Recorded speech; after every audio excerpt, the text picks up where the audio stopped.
जी दोस्तों, कहा जाता है कि महाभारत के युद्ध में कृष्ण से पूछा कि मैं सारे दुखों से कैसे पार पा सकता हूँ। तो श्री कृष्ण कहते हैं कि तुम अपने सभी सैनिकों को रक्षा सूत्र बांधो, इससे तुम्हारी विजय पक्की है। और युधिष्ठिर श्री कृष्ण की बात मान लेते हैं और वो ऐसा ही करते हैं। वो सभी सैनिकों को रक्षा सूत्र बांधते हैं और उन्हें विजय मिलती है। और इसी दिन से सैनिकों को राखी बांधी जाती है और इसे रक्षाबंधन के रूप में मनाया जाने लगा। जी दोस्तों, धार्मिक मान्यताओं के अनुसार एक कहानी और प्रचलित है रक्षाबंधन को लेकर कि रक्षाबंधन की शुरुआत कहाँ से हुई। जी दोस्तों, एक कहानी राजा बलि और माँ लक्ष्मी का रक्षाबंधन की है।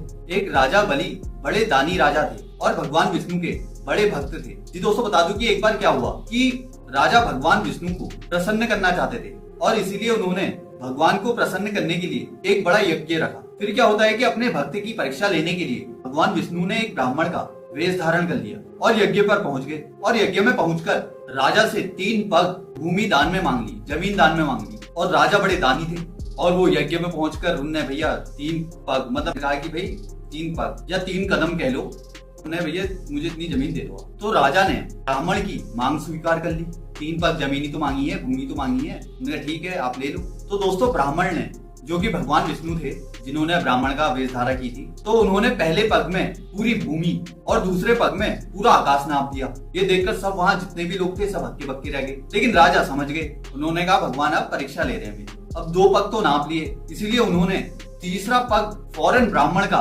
तीसरा पग अपने सर पर रख दिया, क्योंकि एक पग में तो उन्होंने भैया जमीन नाप दी, दूसरे पग में आकाश नाप दिया, बचा क्या। तो राजा ने तीसरा पग सीधे अपने सर पर रख दिया। फिर राजा कहते हैं कि भगवान अब तो मेरा सब कुछ चला गया है, अब आप मेरी विनती स्वीकार करें और मेरे साथ पताल में चलकर रहें। भगवान को राजा की बात माननी पड़ी। उधर माँ लक्ष्मी भगवान विष्णु के वापस न लौटने से चिंतित हो गई।